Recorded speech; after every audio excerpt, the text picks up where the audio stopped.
The Blackwater River would not turn black until 3 weeks after the town laughed at Amos Reed. That morning, a narrow stream moved through the first of 6 abandoned wool troughs behind Bellwether Mill. Amos had spent most of his pension clearing the channels, resetting their gates, and packing them with charcoal, clay, limestone, and river reeds. To the crowd beyond the orange fence, it looked like a 75-year-old widower rebuilding the dirtiest part of a dead factory. County Inspector Mara Ellis warned him the troughs were marked for demolition. Daniel Kessler of Weller Textiles joked that Amos was washing wool for ghosts. Even Amos's daughter begged him to take the company's offer, repair his roof, and let the past stay buried. Amos closed the first gate and listened as water settled behind the stones. "My wife didn't ask me to save the mill," he said. "She asked me to keep the last trough open." No one understood. They would understand 21 days later when a dye tank ruptured upstream and the factory's containment system failed before dawn. They would stop laughing when Amos redirected the black current through the old channels and the river below ran clear. But that was not what frightened Weller Textiles most. That came when pressure lifted a slab inside the final trough. Under it lay brass plates bearing the names of women the company claimed had never worked there. Beside those names was evidence that Amos had known the truth for 40 years. Why had he rebuilt the one structure capable of saving the river if doing so would expose the worst choice of his life? Stay with Amos Reed for this story. Some rivers carry more than water, and some ruins remember more than towns admit. What waited beneath those old troughs was not only proof of forgotten workers. It was the truth Amos had protected and feared for 40 years. Bellwether Mill had been empty long enough for 2 generations of children to believe it had always been a ruin. Its brick walls leaned toward the Blackwater River. Rusted pipes crossed the yard like dead vines, and 6 stone troughs disappeared beneath weeds behind the old dye house. 40 years earlier, those channels had carried hot water, wool grease, and color dark enough to stain boots for days. Now they stood between Weller Textiles and the truck entrance planned for its new plant upstream. The county hearing was held outdoors beside the mill gate. Folding chairs faced a temporary screen while farmers, former mill families, and reporters gathered beneath a white canopy. Amos Reed arrived last, wearing a faded canvas coat despite the July heat. A brass key hung from one finger. Under his arm was a paper map tied with cotton string. Lena caught his sleeve. "Dad, please don't turn this into a fight." Amos looked toward the troughs. Orange paint crossed each channel in a demolition line. They turned it into one when they marked the stones. Daniel Kessler stepped to the microphone in a clean blue shirt bearing the Weller logo. Behind him, a slide showed silver tanks, sensor towers, and automated containment gates. "Our treatment system checks discharge every 6 seconds, he said. "We are not discussing a working structure. We are discussing 6 stone gutters filled with industrial residue." A few people laughed. Daniel clicked to a photograph of Amos standing knee-deep in mud with reeds over his shoulder. "Mr. Reed believes these ruins can still protect the river." The laughter grew louder. Amos studied the photograph as though checking whether the reeds had been laid correctly. Daniel turned toward him. "What can cracked stone and swamp grass do that a modern containment system cannot?" Amos rose slowly. "Slow the water long enough to make it change." Someone behind Lena whispered, "That isn't an answer." Another voice said, "Maybe he plans to wash ghost sheep." Even Daniel smiled. Amos placed the map on the presentation table. 6 channels were drawn in pencil, each marked with different layers and measurements. "Those troughs were rebuilt after the spill in '78, he said. "Not before it. After." Daniel's smile narrowed. "There is no verified record of any spill in 1978. "I know." The way Amos said it changed the air around Lena. He answered as if the missing record was the point. Mara Ellis stepped forward with a county folder. "Mr. Reed, these channels are classified as contaminated structures. You have no permit to introduce water, disturb the lower beds, or remove stone. They were contaminated after the mill closed. That may be your belief. It is not what the certified reports say." She opened the folder. "Demolition is authorized 30 days from today. Until then, the site remains restricted. Any attempt to operate these channels may result in fines and removal." The crowd quieted. Mockery had become a deadline. Before Amos could answer, Victor Shaw, Weller's attorney, approached with a leather portfolio. "The company is prepared to protect your pension, extend your housing agreement, repair your roof, and provide an additional $90,000. Lena stared at him. Victor continued. In return, Mr. Reed signs that the troughs have no operational or historical value. He surrenders the brass key and any materials taken from the site. Amos closed his hand around the key. How did you choose 90,000? Victor paused. It is a generous figure. It is an old figure. Lena looked between them. What does that mean? Amos rolled up the map. Nothing you need to carry today. That answer hurt her more than the laughter. By sunset, the chairs were gone. Amos returned alone, unlocked an iron box beside the first trough, and turned a valve 1/4 of the way. A thin line of river water entered the stone channel. It passed over charcoal beneath the reeds, touched the old wall, and made a low, hollow sound. For an instant, Amos was 35 again, standing beside Helen, while dye-dark water moved around their boots. He removed a small cloth bag from inside his coat. Helen had stitched it from gray mill uniform cloth. Amos had carried it unopened for 6 years. Inside lay charcoal dust, a bent brass pin, and a folded strip of paper. Only one sentence was written on it. Begin where the color first disappeared. Amos looked toward the 6th trough, buried deepest in weeds. Then a vehicle stopped beyond the fence. Someone else had come back to the mill. The vehicle beyond the fence was an old green Buick with one headlight dimmer than the other. Amos recognized it before the driver stepped out. Owen Price closed the door carefully, as though even the sound of metal might wake something inside the abandoned mill. At 81, he still wore his gray hair combed straight back. His shoulders had narrowed, but his eyes remained sharp enough to make Amos remember the union office, the settlement papers, and the night neither of them had looked Helen in the face. Owen stopped on the other side of the fence. You opened the first valve. Amos folded Helen's note and returned it to the cloth bag. Quarter turn. You were told not to touch anything. I was told that before. Owen looked toward the 6th trough, where weeds rose high enough to hide most of the stone. You should have taken the offer. That why you came? I came because you don't know what opening the last one will do. Amos held the brass key between 2 fingers. I know what leaving it closed did. For several seconds, only the thin stream inside the first trough made a sound. Owen lowered his voice. Helen is gone, Amos. That doesn't make her wrong. No. But it means she doesn't have to live through what comes next. Amos looked at him. And you do? Owen did not answer. He returned to the Buick and drove away, leaving the smell of exhaust over the weeds. Amos remained beside the water until the light faded from the upper mill windows. The sound carried him back 48 years. In 1978, Bellwether Wool Mill had not been silent. The brick walls shook from carding machines. Steam breathed from every vent. Shift whistles divided the day into pieces that belonged more to the company than to the people working inside. Amos was 27 and responsible for the water lines that fed the washing floors, dye rooms, and 6 stone troughs behind the main building. He could identify a failing gate by the pitch of its vibration. He knew which pipe knocked in cold weather, which valve required 2 hands, and which foreman would blame a worker before admitting a machine was wrong. Helen worked in color inspection. She stood at a long wooden table beneath north-facing windows, comparing dyed wool against paper samples. The work required patience and eyes that noticed small differences. Helen could distinguish 12 shades of red that Amos considered identical. They met beside the 3rd trough after a night shift. Amos was clearing wool fibers from a stone grate when Helen appeared carrying a jar of dark water.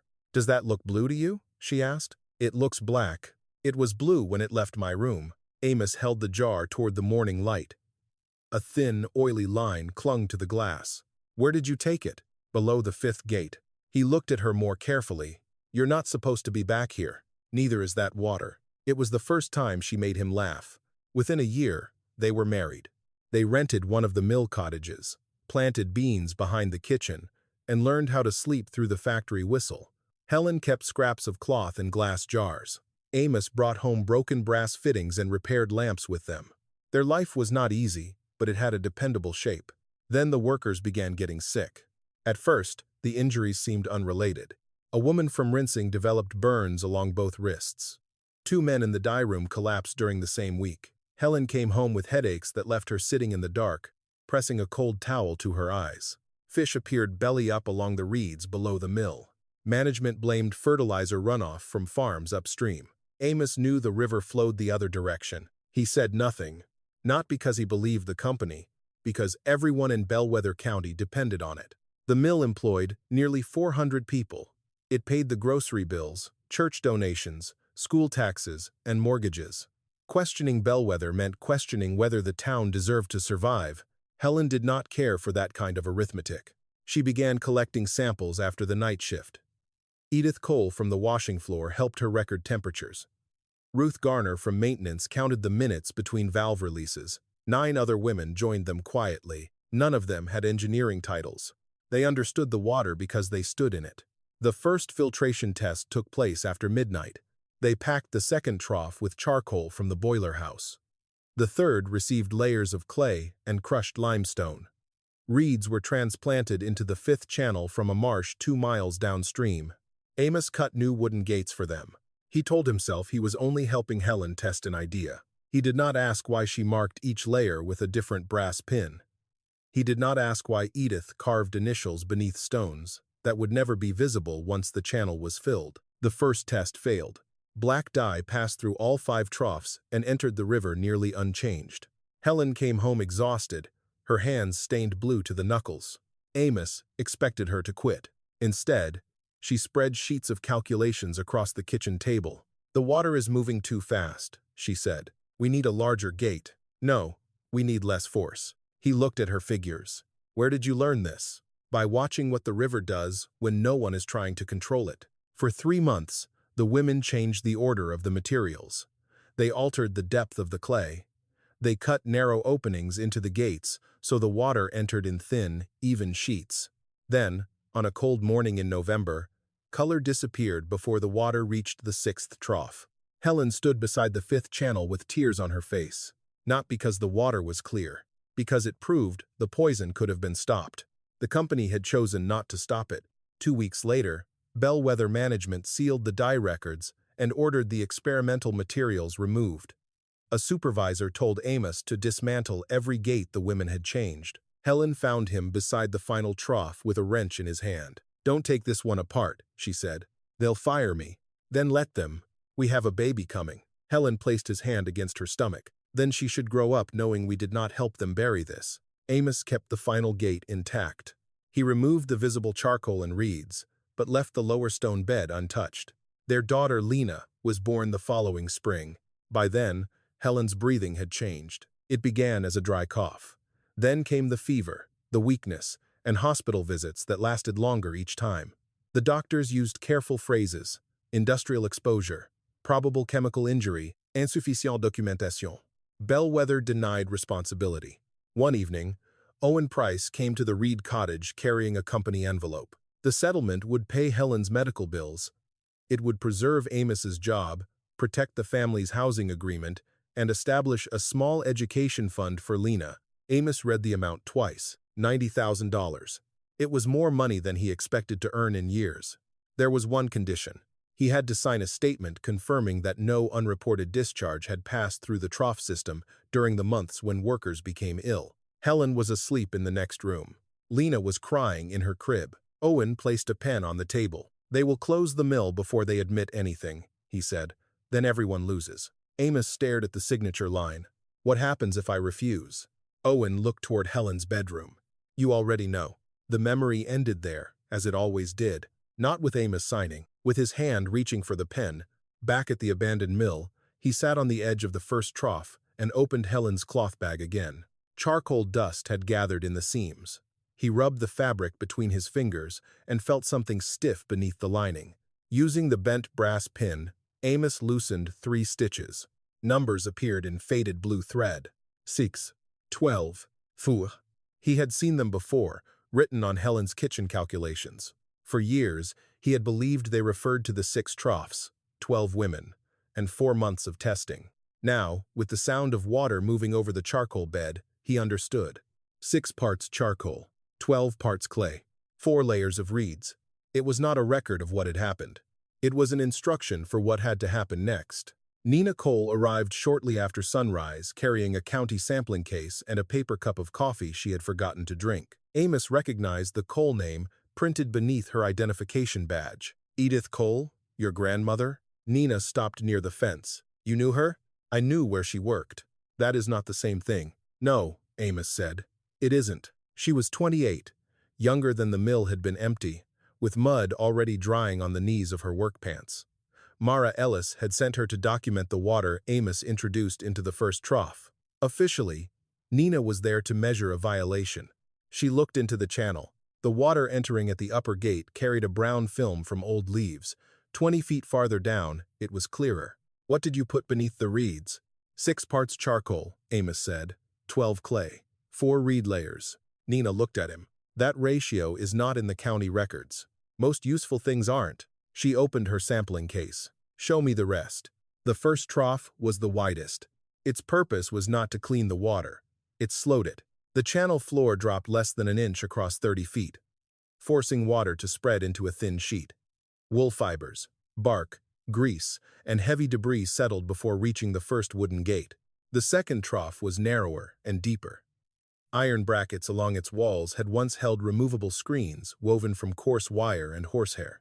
Amos explained that workers could lift the screens, scrape away trapped fibers, and lower them again without stopping the entire line. The third trough held charcoal, not loose pieces floating in water, as the county photograph suggested, but compressed beds locked between stone ribs. The charcoal absorbed color and oil, while the ribs prevented the material from washing downstream. The fourth trough was lined with pale clay and crushed limestone. Nina crouched beside a section Amos had uncovered. The clay is not local. No. Where did it come from? Helen never told me. The limestone reduced acidity. The clay caught metals and suspended particles too fine for the earlier screens. The fifth trough had once been mistaken for a drainage ditch because reeds covered most of its surface. Their roots slowed the final current and gave microorganisms time to break down what remained. Nina stood at the edge and studied the spacing. This is constructed wetland design, before anyone here called it that. And the sixth? Amos looked toward the far end of the mill yard. Weeds hid the final trough almost completely. Emergency bed. What was in it? I never opened the lower layer. You maintained the system. I maintained what the mill admitted existed. That answer stayed between them. County reports described all 6 troughs as disposal channels contaminated by heavy metals, dye, sludge, wool grease, and chemical ash. The documents included photographs of black mud, dead reeds, and cracked stone. Nina had read every page. The samples taken in 1994 were toxic, she said. They should have been. She looked up. Why? Someone used the troughs as a dumping site after the mill closed. That is an accusation. It is a difference. Amos led her behind the 4th channel, where a rusted pipe ended above the stone wall. The pipe had been installed years after the trough system was built. Its flange did not match the mill's original fittings. It pointed directly into the filtration bed. They poured waste into the part designed to catch it, Amos said, then sampled what stayed behind.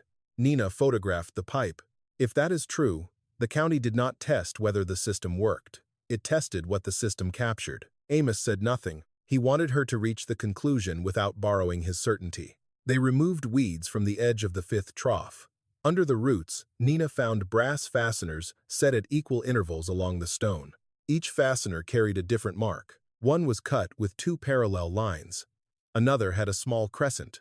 A third bore 3 dots arranged like a triangle. These are not assembly numbers, Nina said. No. What are they? I thought they marked material changes. You thought? Amos lowered himself beside her. He had spent years telling himself he understood the troughs because he knew how water moved through them. Now every brass mark reminded him that Helen and the other women had built a language he had never bothered to learn. Nina brushed dirt from one fastener. Beneath the crescent was a shallow letter. A. Her hand stopped. My grandmother signed her quilting that way. Amos remembered Edith Cole standing in the reed kitchen with a jar of black water. He remembered her arguing that reeds should be placed farther apart. He remembered seeing her name nowhere on the final company drawings. Nina removed another handful of soil. A narrow cavity appeared behind the brass fitting. Inside was a folded piece of cloth, stiffened by age. Amos used tweezers from Nina's kit to pull it free. It was part of a cotton face mask. A hospital number had been written along one edge. Nina entered the number into her tablet. The county archive returned a partial record for a mill worker treated for chemical burns in December 1978. Maybe that is what the last trough holds, she said. Medical records, masks, proof of exposure. Amos wanted to believe her. It would have made the truth smaller. A company had poisoned workers. The workers hid evidence. The evidence could now be revealed. There would be victims, records, blame, and perhaps compensation. It would not explain the settlement ledger. It would not explain why Owen feared the sixth trough. And it would not explain Amos's signature. Nina moved toward the second channel. I need a flow sample before Mara arrives. The lower gate is weak. How weak? Amos placed the brass key into the iron control box. We are about to find out. He opened the inlet another quarter turn. Water spread across the first trough, passed beneath the screen frame, and entered the second channel. For a few seconds, everything worked. Then the lower gate shuddered. Amos heard the change before Nina saw it. A deep wooden knock moved through the stone. Step back. The gate split along an old seam. Dark water trapped beneath the lower bed surged upward, carrying black sludge, wool fibers, and the chemical smell of a room sealed too long. Nina jumped clear as the current spilled over the wall. A county truck stopped beyond the fence. Mara Ellis stepped out just as black water reached the gravel. Daniel Kessler's vehicle pulled in behind her. He raised his phone and began recording. Amos stared at the broken gate. The Troughs had just shown Nina that they were more complex than the county understood. Now they were about to give the county a reason to shut them forever. And before Amos could reach the control box, Mara called across the yard, "Close the valve, Mr. Reed. No one touches this system again." Mara Ellis reached the control box before Amos did. She closed the inlet valve, removed the brass key, and sealed the lock with a red county tag. Black water continued creeping across the gravel until Nina blocked it with bags of absorbent clay from her sampling truck. The smell drew two former mill workers from the road. Within minutes, more vehicles began stopping beyond the fence. Daniel Kessler kept his phone raised. "Make sure you get the river behind him," he told one of his assistants. "People need to understand what he nearly released." "The spill never reached the river," Nina said. Daniel lowered the phone just enough to look at her. "It reached county ground." Mara stepped between them. "This site is now under an emergency stop work order.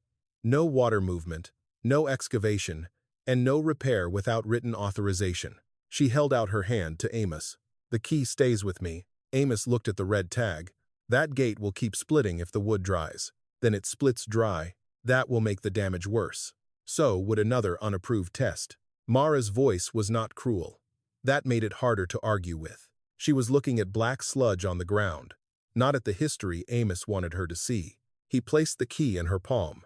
By noon, the county had surrounded the second trough with temporary barriers. Daniel's video was already circulating through Bellwether County. The clip lasted 23 seconds. It showed Amos opening the valve. It showed the gate breaking. It showed black water rising over the stone. It did not show the later installed waste pipe. It did not show the different filtration layers. It did not include Nina saying the spill never reached the river. The caption read, "Retired mill worker reactivates contaminated channel without permission." By evening, callers were demanding that the county demolish the troughs immediately. Amos watched none of it. He sat in his workshop behind the cottage with 3 lengths of white oak across his bench. The original gate had been built from wood that expanded when wet. Modern treated lumber resisted water, but it did not swell tightly enough against the stone grooves. Bellwether's maintenance crews had once stored oak boards in the mill pond for months before shaping them. Amos no longer had months. He filled an old livestock tank, submerged the boards, and weighted them with broken bricks. Lena found him shaving one edge with a hand plane. "You cannot go back there." "I'm not there. You know what I mean." Amos tested the board against a paper template of the gate groove. "The break started years ago. The video makes it look like you caused it." "I opened it." "That part is true." Lena crossed her arms. "People at the clinic are asking whether their water is safe." "It is."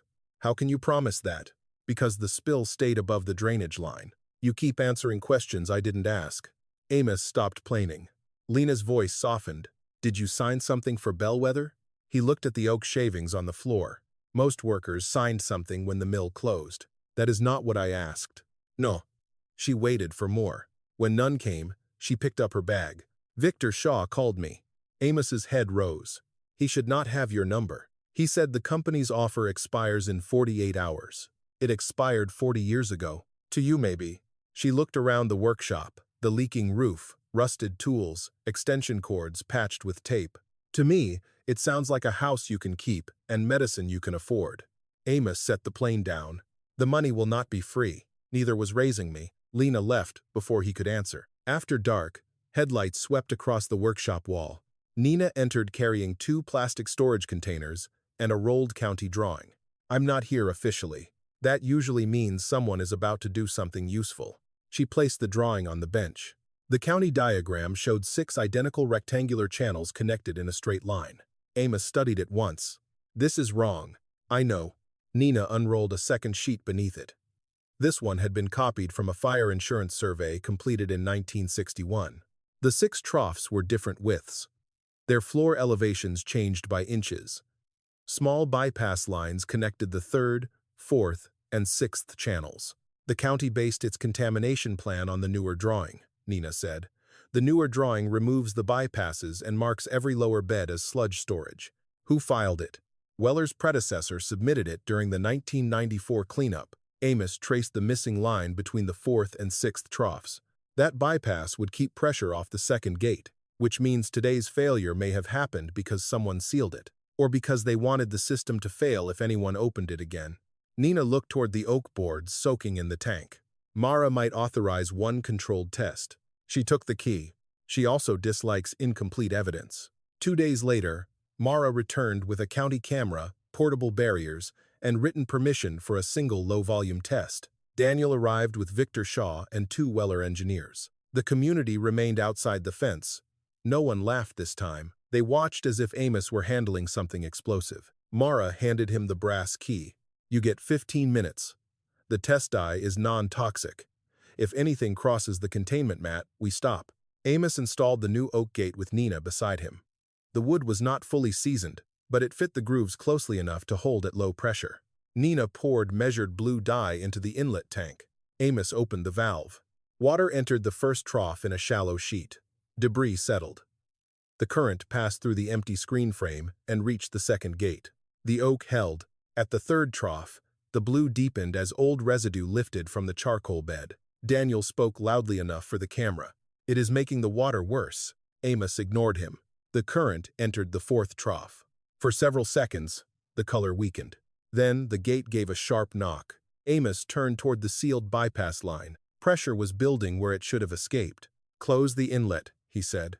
Before Nina reached the control box, water pushed beneath the oak gate.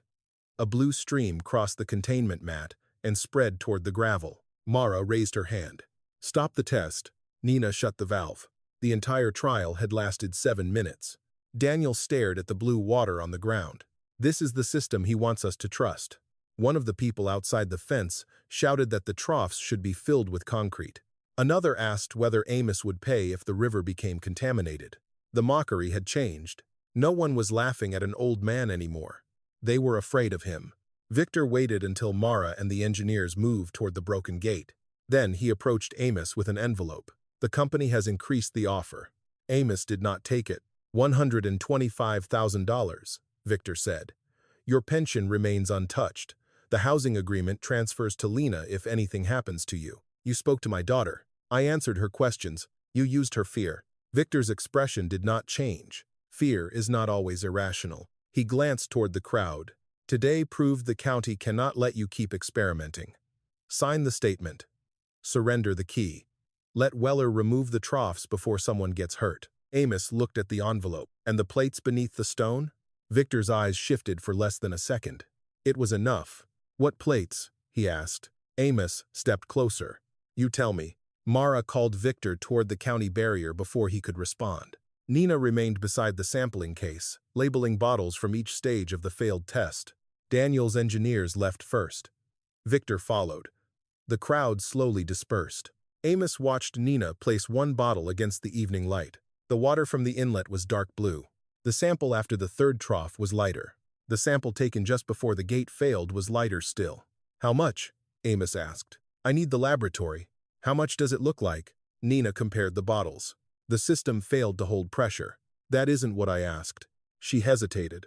Visually, the color dropped by almost half. Amos looked toward the sealed bypass pipe. The test had failed in front of everyone. But for 7 minutes, 4 damaged troughs had begun doing exactly what Helen said they could do. And somewhere inside the county laboratory, the water was about to prove it. Nina called Amos before 7 the next morning. She did not begin with a greeting. The color concentration dropped 47%. Amos sat up on the edge of his bed. And the rest? Suspended solids fell by 31. Acidity moved toward neutral. The metal count changed, but not enough for me to trust until we run it again. The system only had 4 working stages. I know.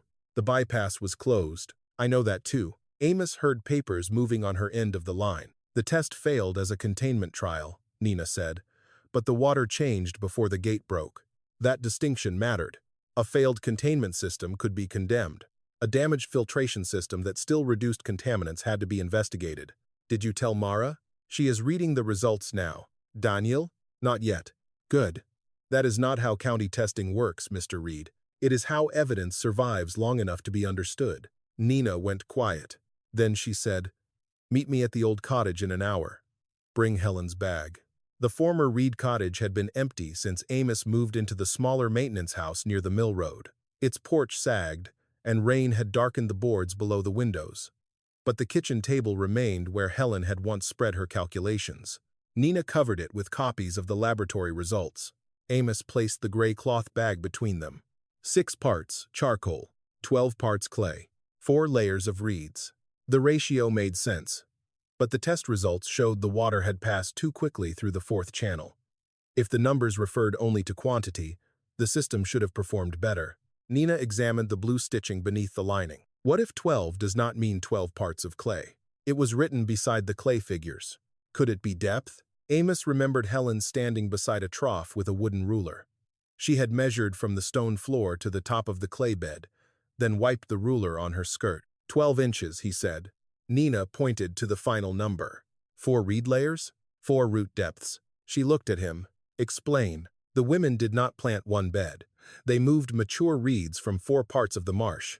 Different roots, different depths, different microorganisms. Amos nodded. The system was not 6 parts charcoal, 12 parts clay, and 4 rows of reeds. It was 6 inches of compressed charcoal, 12 inches of pale clay, 4 biological layers descending through the 5th trough.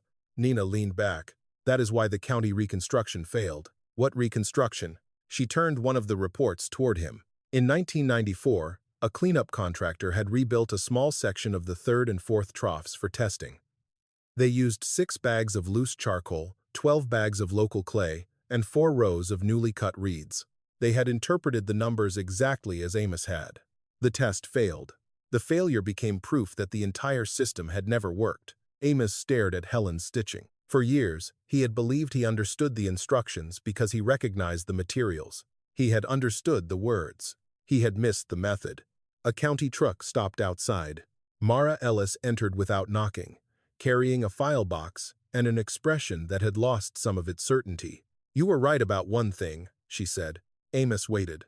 "The contamination report does not prove what I thought it proved." She placed 3 laboratory certificates on the table. Each certificate carried the name Hartley Industrial Analytics. The earliest report was dated March 1994. Mara placed a 4th document beside it. Hartley lost its state certification in December 1992. It closed the following year. Nina checked the dates again. Then who signed these? That is the problem. The signature belonged to a chemist named Malcolm Greer. County employment records showed Greer had moved to Arizona 2 years before the first sample was supposedly collected. Mara opened another folder. The photographs are real. The sludge was real. But the chain of custody records were recreated after the fact. By Weller? Nina asked. By Bellwether Environmental Recovery. Weller acquired its liabilities when it bought the site. Amos studied the certificates.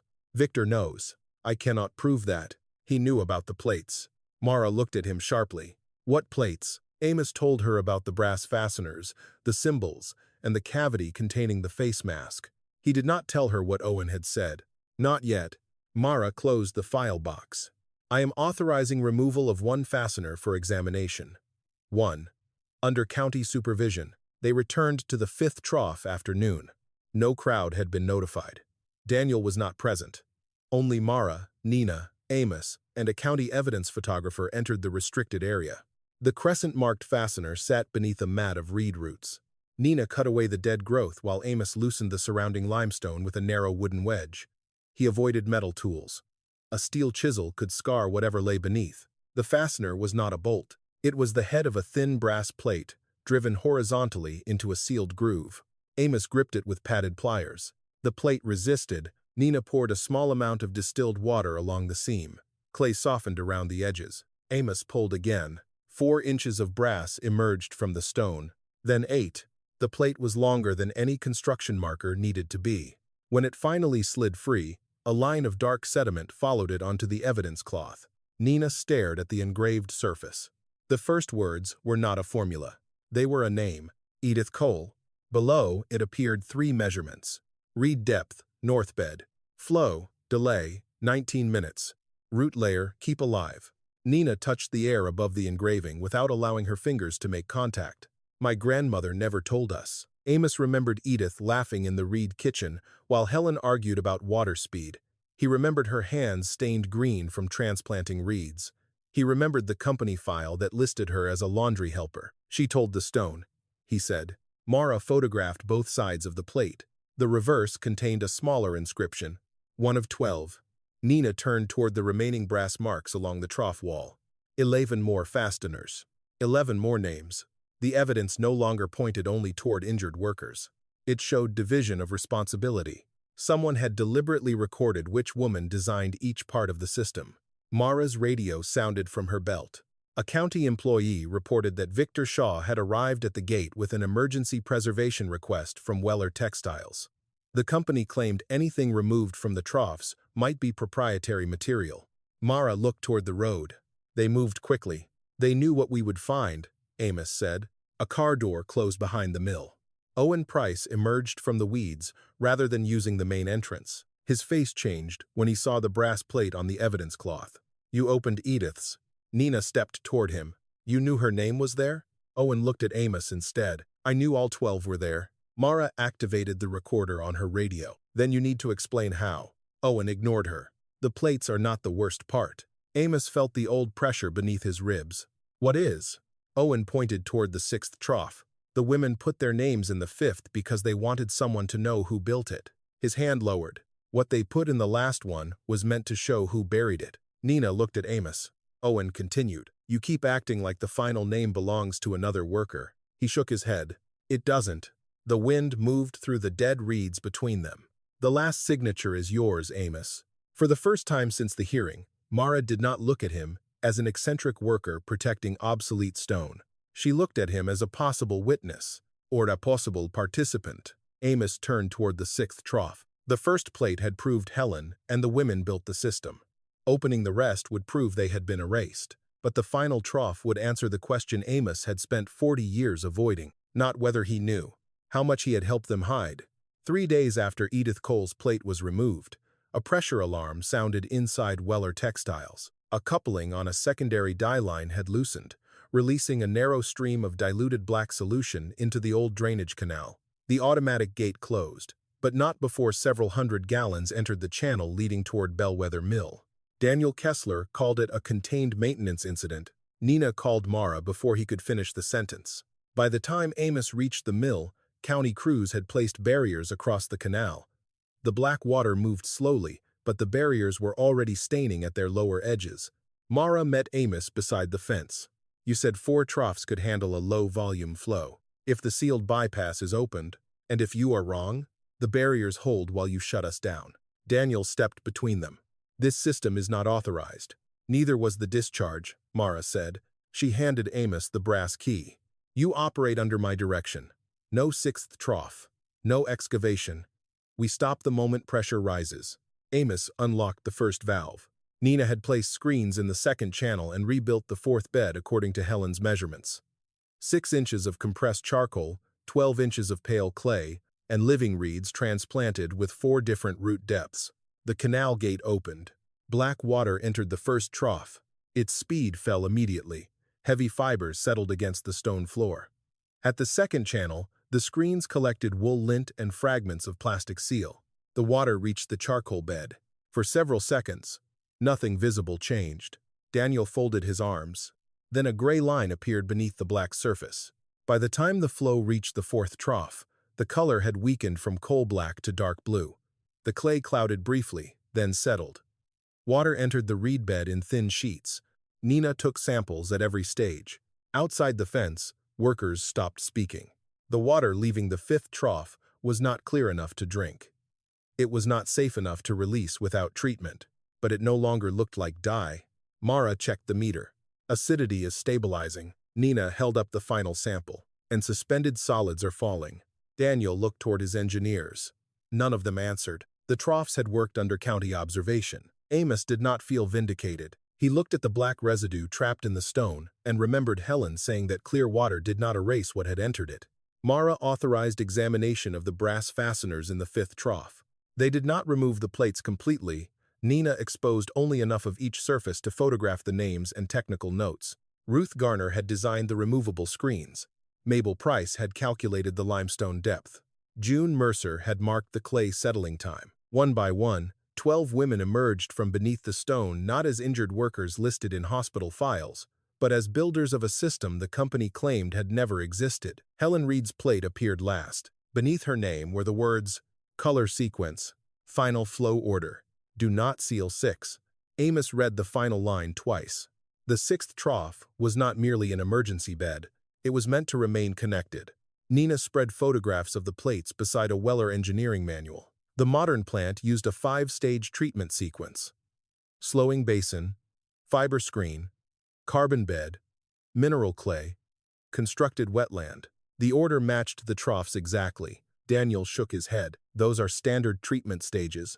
Now they are, Nina said. She placed Helen's plate beside a patent diagram filed 4 years after the women's test. The sequence, measurements, and bypass arrangement were nearly identical. The patent named 3 bellwether engineers. None of the 12 women appeared anywhere. Mara asked Daniel when Weller acquired the patent. With the bellwether assets. And the royalties? I don't handle intellectual property. Victor Shaw arrived then. He carried a court request demanding that the plates, photographs, and sampling results be transferred to company custody as proprietary material. Mara read the first page and handed it back. This is an environmental investigation. It is also protected technology. Amos looked at Victor. You cannot call it worthless and proprietary on the same day. Victor's face remained still. The troughs are worthless. The design is not. That sentence silenced even Daniel. The company had known enough to separate the ruined object from the valuable idea inside it. Owen Price stood near the gate, listening. Mara ordered the 5th trough sealed as evidence. Victor protested. Daniel demanded that workers leave the site. Nina continued photographing every visible inscription. Amos walked toward Owen. You knew they used the design. I knew Bellwether filed something. You signed the union release. So did you. What is under the 6th trough? Owen looked past him toward Helen's plate. The original drawings. The injury ledger. The papers the company could not risk destroying. And my signature. Owen nodded. Not only your signature. Amos waited. You changed the maintenance record before you signed the settlement statement. You moved the night discharge to a date when the river was already high. The memory returned with cruel clarity. A pencil eraser, a damp logbook, Owen standing at the office door. Amos had not simply accepted the company's lie. He had helped make the records support it. Before he could answer, an alarm rose from the new plant upstream. One pulse, then another. Daniel turned toward the sound. A technician shouted from the road that pressure in the primary dye tank had spiked twice in 10 minutes. Daniel insisted the backup system would hold. Amos looked at the dark water captured in the troughs. The small leak had proven Helen's system worked. The next one might force them to open the 6th trough. And when they did, the evidence beneath it would not merely expose the company. It would expose him. By noon, Weller Textiles had released Amos Reed's signature to every local reporter. The statement was dated the 12th of January 1979. It confirmed that no unreported chemical discharge had passed through the Bellwether trough system during the months when workers became ill. Attached was a maintenance log showing the river running high on the only night a release had been recorded. Daniel Kessler stood outside the new plant and called Amos an unreliable witness attempting to rewrite his own record. This time, no one laughed. Former mill families called the radio station. Some defended Amos. Others asked why he had waited 40 years. A farmer whose well-supplied 3 homes demanded that Mara remove him from the investigation. Amos listened from the Reed cottage, while Nina placed the statement beside the flow maps. "You changed the discharge date," she said. "Yes." "From when?" "October 17th to October 23rd. "Why?" "The river flooded on the 23rd. Anything found downstream could be blamed on storm runoff." Nina looked at him. "You knew what the change would do." Amos did not defend himself. That was worse than an excuse. Lena arrived, carrying a box from the clinic archive.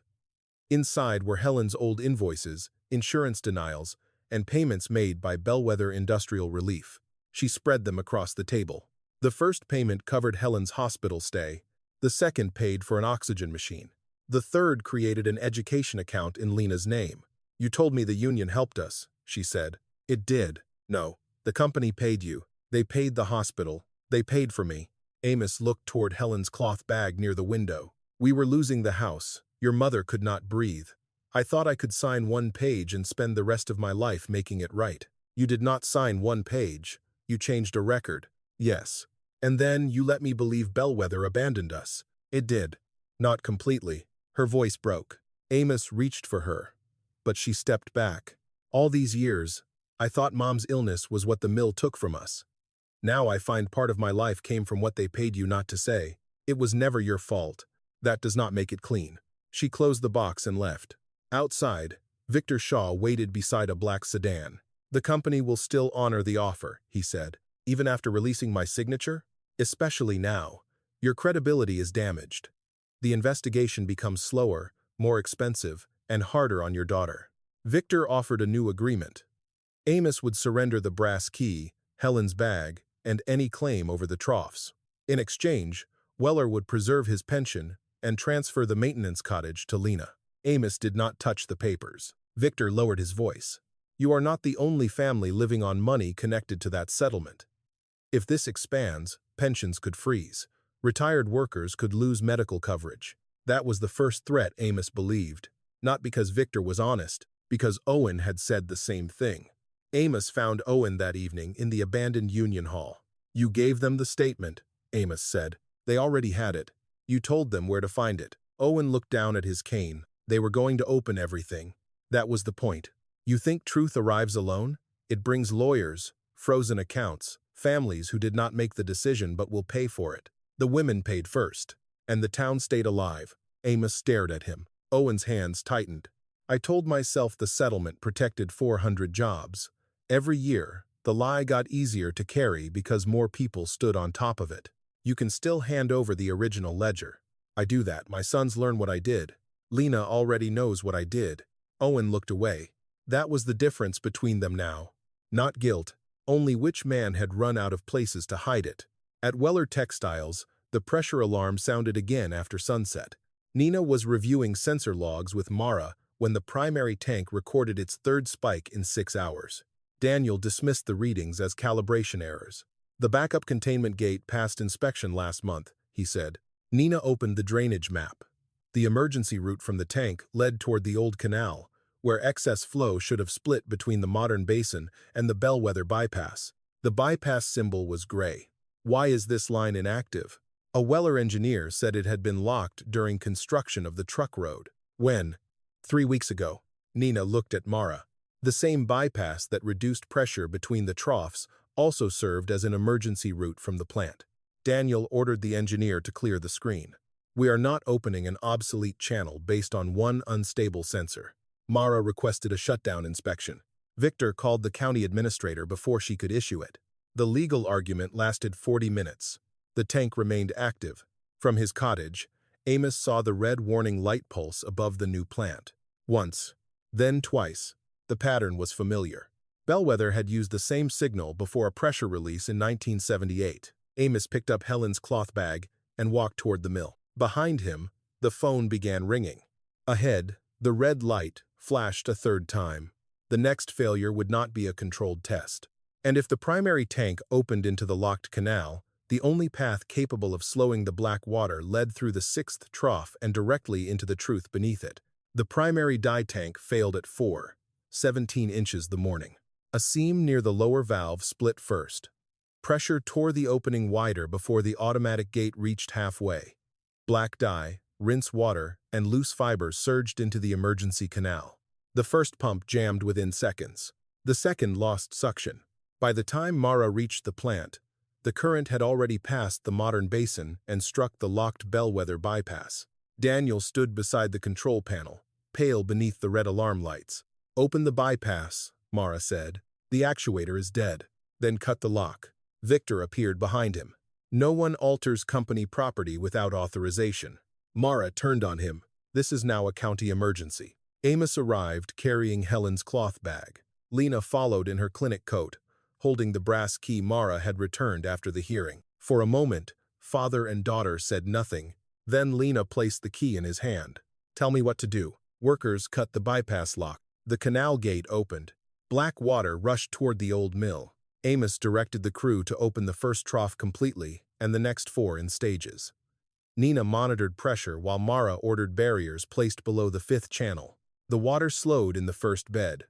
Fiber screens bowed but held. Charcoal turned blacker than the current. The clay layer clouded, settled, and began pulling color from the flow.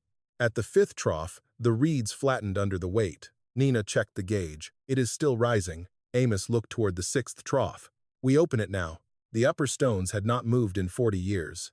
Roots bound the seams. County workers cut away the vegetation while Amos fitted the brass key into a hidden lock beneath the rim. Helen had not asked him to preserve the final trough. She had asked him to keep it open. The gate released with a sound like a long breath. Water entered. Pressure lifted the first stone slab. Beneath it was a sealed copper box. The current forced a second slab upward, exposing a row of brass plates wrapped in oilcloth. Nina and Mara pulled the box free while Amos held the gate open. The 6th trough filled. For 3 minutes, the black current disappeared beneath the clay bed and emerged dark gray, then blue, then pale enough for the county barriers to hold what remained. The river below did not turn black. When the immediate danger passed, Mara sealed the copper box as evidence and opened it beneath county cameras. Inside lay the original treatment drawings. Each page carried handwritten measurements beside 12 women's names. The patent filed by Bellwether 4 years later copied the same sequence, dimensions, and bypass system. A second folder contained the injury ledger. 43 workers had reported burns, breathing damage, fainting, or recurring illness. The official settlement file listed only 9. 12 families had been denied compensation because the company claimed no unreported discharge had occurred. The next envelope held the original maintenance log. October 17th was written in Amos's hand. Below it, in different ink, was the changed date. October 23rd. A signed statement confirmed he had witnessed no illegal release. Lena read it without looking at him. Amos did not explain. The final document was Helen's letter. She wrote that the women had hidden the drawings because Bellwether intended to remove their names and patent the system. They had hidden the injury ledger because management planned to classify the sick workers as unrelated medical cases. Then she wrote about Amos. She did not call him a coward. She wrote that fear had made him choose one life he could see over many lives he could not. The sentence hurt more than blame. Her final instruction was clear. Use the system if the river needs it. Open the final bed. Return the names. Then let the stone go. Amos had misunderstood her for 40 years. She had never wanted the trough preserved as a monument. She wanted the evidence released and the knowledge passed on. The full truth spread beyond the company within hours. First, the 43 workers had not all received treatment or compensation. Second, the county had paid for decades of cleanup tied to pollution Bellwether denied causing. Third, Weller still profited from a treatment patent built on the work of 12 women who had never been named. And beneath all 3 consequences stood Amos's altered log. Victor demanded the evidence remain sealed. Mara refused. Daniel tried to say the current company had inherited the problem. Nina placed Helen's drawings beside Weller's modern manual. You inherited the profits, too. Outside, daylight reached the river. Lena stood beside Amos near the 6th trough. You knew opening this would expose you. Yes, and you did it anyway. Too late. She looked at the water leaving the final bed. Late is not the same as never. Before Amos could answer, county investigators arrived. Mara informed him that his pension, housing agreement, and former maintenance records would all be reviewed. Amos handed her the brass key. Then he looked at the 6 troughs, blackened by the spill, and finally emptied of their secret. The river had been saved. Now the people who had lived with the lie would have to decide what truth required from them. The emergency hearing began 2 days after the spill. No stage had been built. No company banner hung behind the county table. Folding chairs filled the high school gym, and the 12 brass plates rested inside clear evidence sleeves beneath Mara Ellis's supervision. Amos sat in the first row beside Lena. When his name was called, he walked to the microphone without Helen's cloth bag or the brass key. He carried only a copy of the original maintenance log. "I changed this date," he said. The room remained still. "I knew the release happened on October 17th. I moved it to the 23rd because the river flooded that night. I signed a statement saying no unreported discharge had passed through the troughs." He did not mention Helen's hospital room until someone asked why. "My wife was sick. My daughter was a baby. I was afraid." A man near the back called out that every worker had been afraid. Amos nodded. That is true. He did not ask anyone to forgive him. He announced that he would surrender any claim to the company pension while the investigation continued. If the housing agreement was ruled part of the settlement, he would leave the maintenance cottage.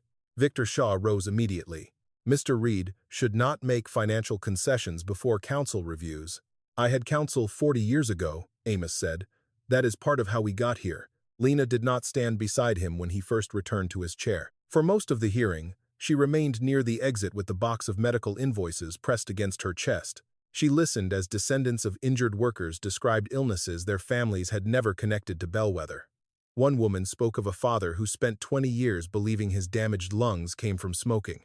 Another said her grandmother had been denied assistance because the company listed her chemical burns as a kitchen accident. Lena opened the box. The education account created in her name had grown from settlement money. So had the final payments on the Reed cottage. The documents did not make Lena responsible for Amos's decision, but they proved that her family had continued benefiting after Helen died. When the county investigator requested settlement records, Lena carried the entire box forward. "These belong with the rest," she said. Amos looked at her. She did not smile, but she took the empty seat beside him. Mara announced a formal investigation into Weller Textiles, Bellwether Environmental Recovery, and the county offices that accepted the reconstructed laboratory reports. Demolition of the troughs was suspended. The site would remain sealed until environmental testing and evidence recovery were complete. Daniel Kessler sat behind the company attorneys. For 2 days after the spill, Weller's corporate office had blamed maintenance crews for failing to detect the tank seam. Daniel had repeated that explanation until an internal legal memo arrived. The memo instructed him to say the pressure spikes had begun only minutes before the rupture. Daniel knew that was false. Nina had shown him 6 hours of warnings. At the hearing, Daniel handed Mara a printed chain of internal emails. They showed Weller executives had refused a shutdown inspection because closing the dye line would delay a major shipment. They also showed Victor had been told to prevent anyone from reopening the Bellwether bypass. Daniel did not apologize to Amos. He said only, "I saw the warnings. I let someone above me decide they were inconvenient." It was not redemption. It was the first honest sentence he had offered. Owen Price arrived after the hearing had begun. He carried a metal cash box from the old Union Hall.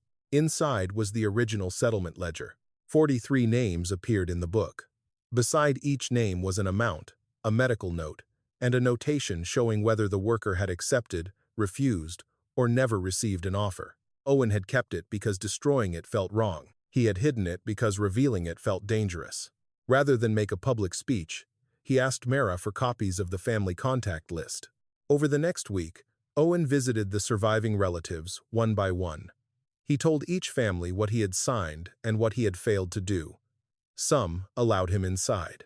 Others made him speak from the porch. One woman closed the door before he finished. He returned to every house anyway. The county proposed keeping the 12 brass plates together in a public display. Nina objected. "They were hidden together because the women had no choice," she said. "That does not mean the county owns them now." Each family was contacted separately. Some chose to keep the plate in the family home. 2 donated theirs to a labor archive. Edith Cole's plate went to Nina, who placed it on her grandmother's old kitchen table rather than behind glass. Helen's plate belonged legally to Amos and Lena. Amos offered it to his daughter. Lena read the inscription again. "Keep it until the investigation ends," she said. "Then we decide together." Weller sent Amos one final settlement proposal. The company would preserve his pension, grant Lena ownership of the cottage, and cover all legal expenses. In exchange, Amos would accept shared responsibility for the environmental damage and agree not to pursue claims involving the patent. He returned the agreement unsigned. 3 weeks later, the pension stopped. A month after that, the Housing Review ordered him to vacate the cottage before winter. Amos packed his tools without protest. The community response was not a parade. Former workers created a legal fund for the families left out of the original settlement. Local farmers supplied trailers and labor for the river cleanup. County engineers began planning a new wetland system using the women's recovered measurements. Some people thanked Amos. Some still blamed him. He accepted both. On his final evening in the cottage, Lena helped him wrap Helen's plate in the gray cloth bag. Outside, machines waited beside the contaminated troughs. The evidence had been recovered. The river was stable. Now the community had to decide what parts of the old system could be saved and what had to be dismantled so the truth could continue without it. 6 months after the spill, the Blackwater River ran clear enough for trout to return below the old mill bridge. The legal case was not finished. Weller Textiles had placed money into an emergency cleanup fund without admitting full responsibility. The patent dispute remained open. Families excluded from the original settlement had begun filing claims, and county investigators were still reviewing the altered reports accepted in 1994. Amos no longer lived in the maintenance cottage. He moved into a one-room cabin behind Lena's house, where the porch faced a narrow vegetable garden instead of the mill. His pension had not been restored. He repaired lawn mowers, pumps, and old farm tools for neighbors who paid when they could. Some mornings, Lena left coffee outside his door before work. They did not speak about Bellwether every day. That was part of the healing. The troughs could not all be saved. Tests showed that the second and third channels held dye residue and heavy metals too deeply embedded in the stone for safe reuse. Crews dismantled them under protective sheeting. The contaminated pieces were sealed and removed. Amos watched from beyond the fence. For most of his life, he had believed keeping the troughs intact was the same as keeping Helen's promise. When the first stone was lifted away, he felt grief. When the second was removed, he felt relief. The remaining clean stone was moved downstream to a county-owned field beside the river. There, Nina Cole led construction of a new wetland filtration system based on the recovered measurements. It was not a replica. The new channels were wider. The gates could be removed without heavy tools. Sensors recorded pressure and acidity, but the system could still operate by gravity if power failed. Nina insisted that every drawing carry 12 names, not as a dedication. As authors, the families decided how each brass plate would be kept. Some remained in private homes. 2 went to a regional labor archive. Edith Cole's plate stayed on Nina's grandmother's kitchen table, beside a glass jar filled with river reeds. Helen's plate remained with Amos and Lena. They did not frame it. One Sunday afternoon, Lena placed the gray cloth bag on the table between them. "For years, I thought you stayed quiet because you did not love her enough," she said. Amos looked down at his hands. "I stayed quiet because I loved what I was afraid to lose. That is not the same as doing right." "No." She turned Helen's plate over and read the final instruction again. "Mom knew you might misunderstand." She usually did. Lena almost smiled. Then she said, "I do not know when I will forgive all of it. You do not owe me a date." That was the closest they came to an apology that day. It was enough to keep the conversation open. By early spring, the new wetland was ready for testing. Nina gathered a small group of adult trainees, a water plant operator, 2 farm workers, a county engineer, and a mechanic from Weller's maintenance crew. Amos refused the title of instructor. He stood beside the first gate with a wooden listening rod pressed against the frame. "Do not watch the screen first," he told them. "Listen to the water." One trainee asked what they were listening for. "The moment it stops fighting the channel." They opened the inlet. Water spread over the first bed, slowed, and moved through the charcoal and clay. Reeds bent with the current, then rose again. The sensors confirmed what the old system had taught by sound. The flow was correct. Nina handed the listening rod to the mechanic, then to the county engineer, then to the farm worker beside him. The knowledge no longer belonged to one man, one company, or one locked trough. The brass key was mounted inside the wetland control room, not behind glass and not beneath anyone's name. Any trained operator could take it down and use it. Amos visited the site less often as the months passed. The system did not need him every day. That was another lesson he had resisted. On the first anniversary of the spill, no ceremony was held. No plaque was unveiled. The families had asked the county not to turn the place into a monument before the legal cases were resolved. Amos and Lena walked there near sunset. Rain had fallen that afternoon, carrying brown runoff from the fields into the upper channel. The water entered cloudy and emerged clearer beyond the reeds. Nina stood at the final gate with two trainees. She held the wooden rod against the frame, listening. Amos stopped at the edge of the wetland. Lena slipped her arm through his. The original troughs were gone. The women's names had been returned. The lawsuits were unfinished, and no clean ending had erased what happened. But water still moved through stone, charcoal, clay, and living roots exactly as Helen and the others had taught it to. Amos listened until the current settled. Then he turned toward home. The old troughs were gone, but the water still remembered the way through.